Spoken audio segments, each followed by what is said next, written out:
ignorance. When you're talking of ignorance, in spiritual warfare, it's one of the strategies of Satan to keep you ignorant. He is the power behind ignorance. 2 Corinthians 4:4. He said, in whom the God of this world has blinded them that believe not. Whose minds the God of this world has blinded? The mind. The mind. Somebody say the mind.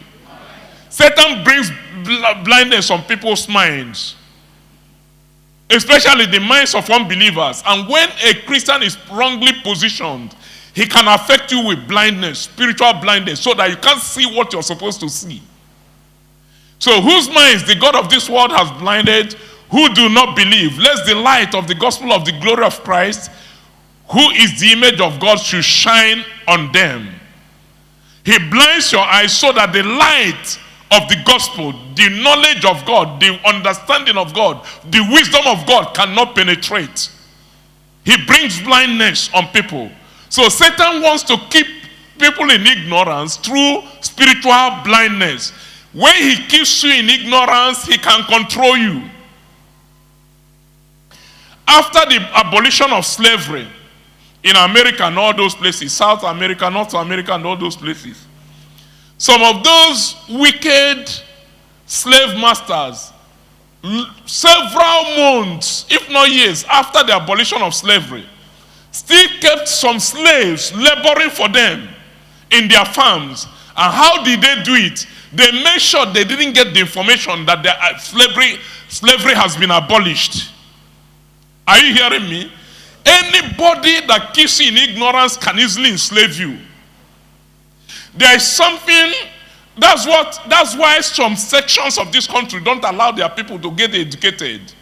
Because education has a way of opening your eyes. That's the only way. They keep them in ignorance in order to control them, keep them down there and control them.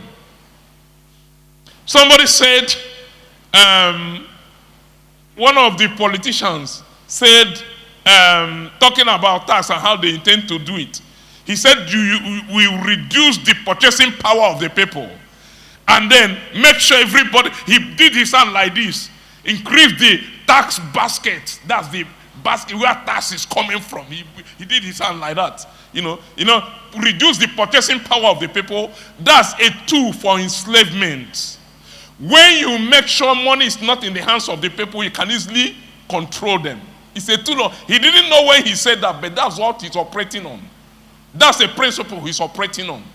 And it's obvious that's what he does. But look at him, he said, look at his antecedents. Reduce their purchasing power.